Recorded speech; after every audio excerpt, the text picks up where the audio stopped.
বন্ধুরা তোমরা কেমন আছো?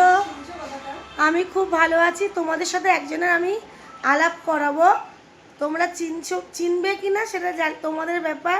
এই দেখো আমার এই একটা মেয়ে, দেখেছো? এর নাম হলো তিথি সরকার। 2016-তে ডান্স বাংলা ডান্সে ফার্স্ট হয়েছিল, তোমরা দেখে নিও খুলে। দক্ষিণ দিনাজপুর থেকে তিথি সরকার, ও হলো আমার মেয়ের বান্ধবী। তো তোমাদের আলাপ করালাম। আমার ইচ্ছা আছে ওর সাথে আমি একটু নাচবো, নেচে তোমাদের সামনে প্রেজেন্ট করব। ও যোগা শেখায়, তাই ও আসে আমার কাছে, আমার মেয়ের কাছে। এই যে আমার মেয়েও বসে, বুঝেছো? তো কেমন লাগলো একটু হাই করে দে। হাই।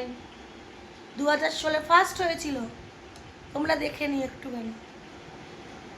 তো আমি কিছু কারণের জন্য ঠিকমতো ভিডিও দিতে পারিনি, কারণ দাদা এসেছিলো বাড়িতে, যাই হোক সবাই আসে, আত্মীয় স্বজন যাই হোক এসেছিলো, তাদের রান্না বান্না সব কিছু করার জন্য আমি ঠিক মতো কোনো পোস্ট করতে পারিনি, কোনো রিলস ভিডিও ছাড়তে পারিনি। আজ থেকে দেবো। তো এখনকার মতো টাটা।